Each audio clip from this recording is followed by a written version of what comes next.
हिंदुस्तान के धरातल पर युगों से परम शक्ति ईश्वर के दर्शन की लालसा चली आ रही है। यहाँ समृद्ध परंपराएं इस बात की गवाह हैं कि यहाँ मानवता व धर्म की रक्षा हेतु ईश्वरीय शक्ति का किसी न किसी रूप में अवतार होता रहता है। हो भी क्यों ना, क्योंकि धरती में सुख समृद्धि बिना देव देवी कृपा के नहीं हो सकती है। मानव जीवन भटकर अंधकार में गुम सा हो जाएगा।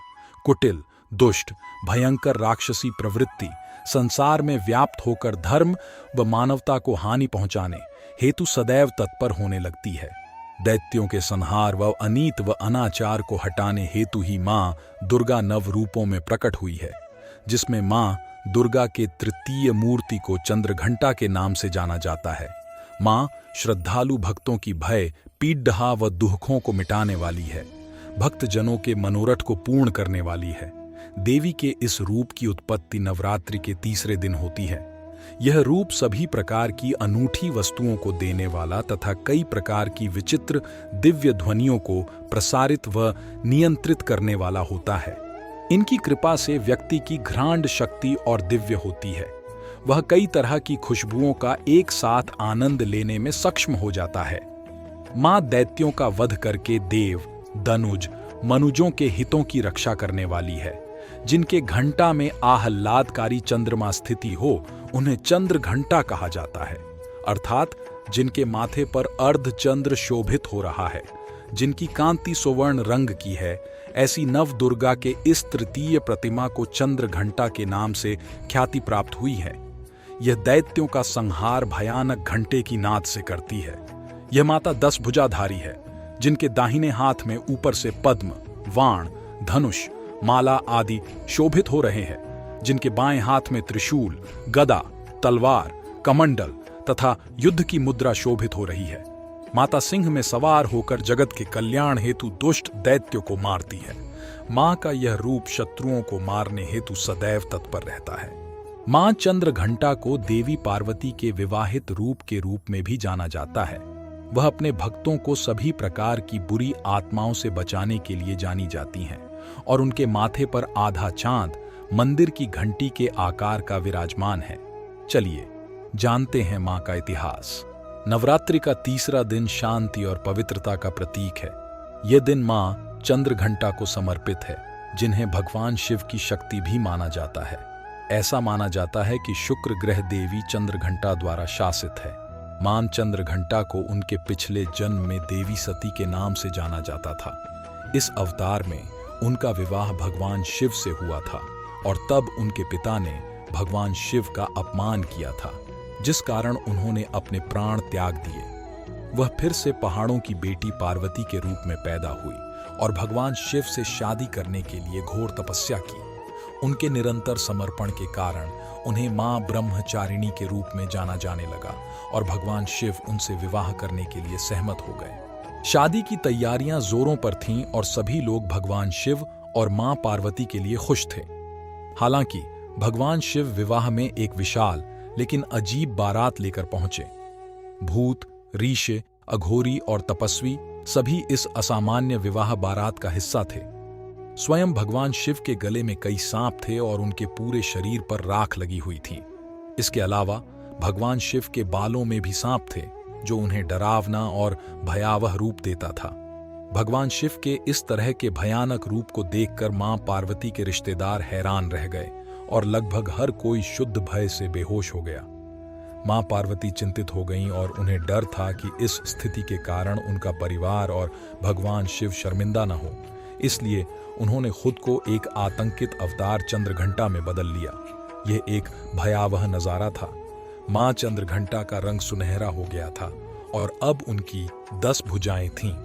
उन्होंने अपने भक्तों को आशीर्वाद देने के लिए अपनी 10वीं भुजा का उपयोग किया, जबकि अन्य 9 भुजाओं में एक विशिष्ट वस्तु या हथियार था।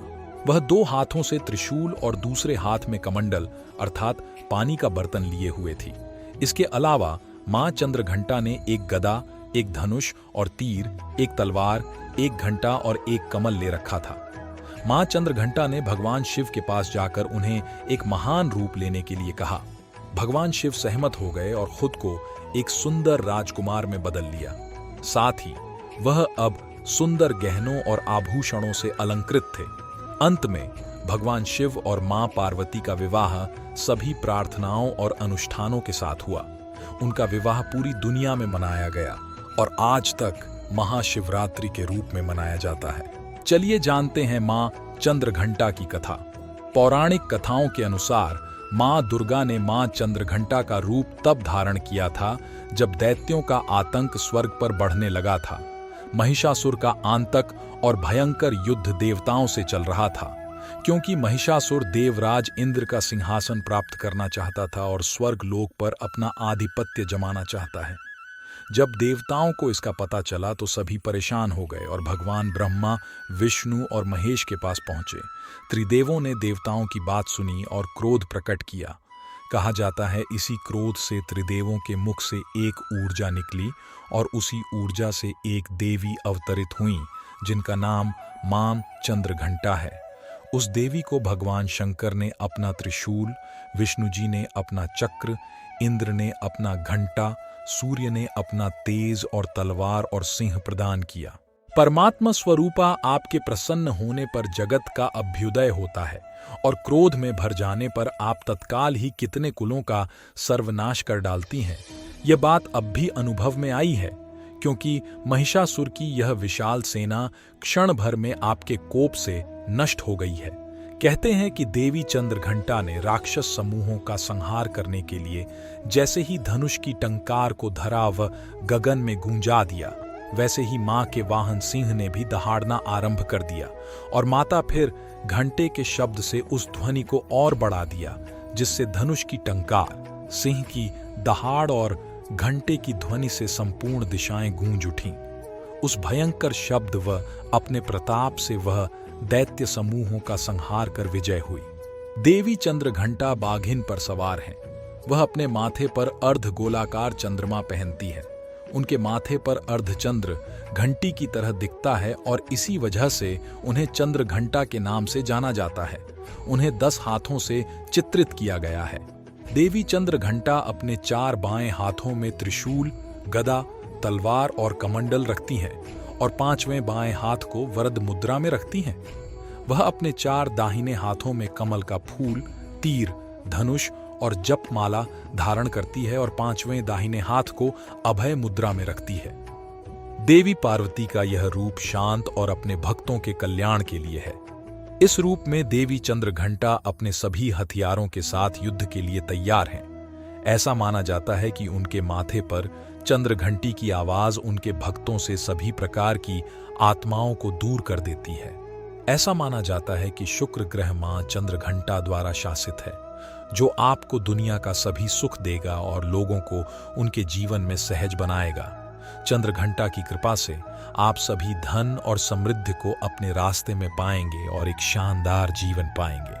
आपके घर में कभी खाने पीने की कमी नहीं होगी। चमेली मां चंद्रघंटा का पसंदीदा फूल है।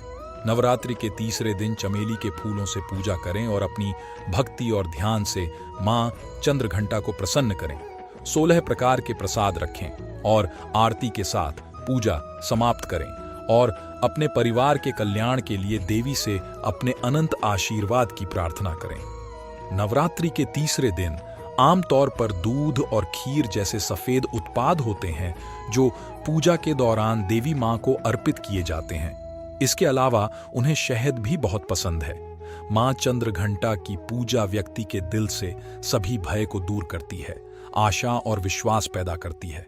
उनके माथे पर चंद्रमा की घंटी की आवाज आत्माओं और सभी बुरी ऊर्जाओं को दूर करने के लिए माना जाता है।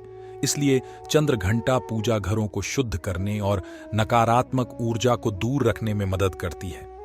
जो लोग जीवन में उम्मीद खो चुके हैं और अपने पेशे या व्यवसाय में एक नई दिशा की तलाश कर रहे हैं, उनके लिए चंद्रघंटा पूजा उनके रास्ते में एक नई रोशनी बिखेरने में अत्यधिक फायदेमंद होगी।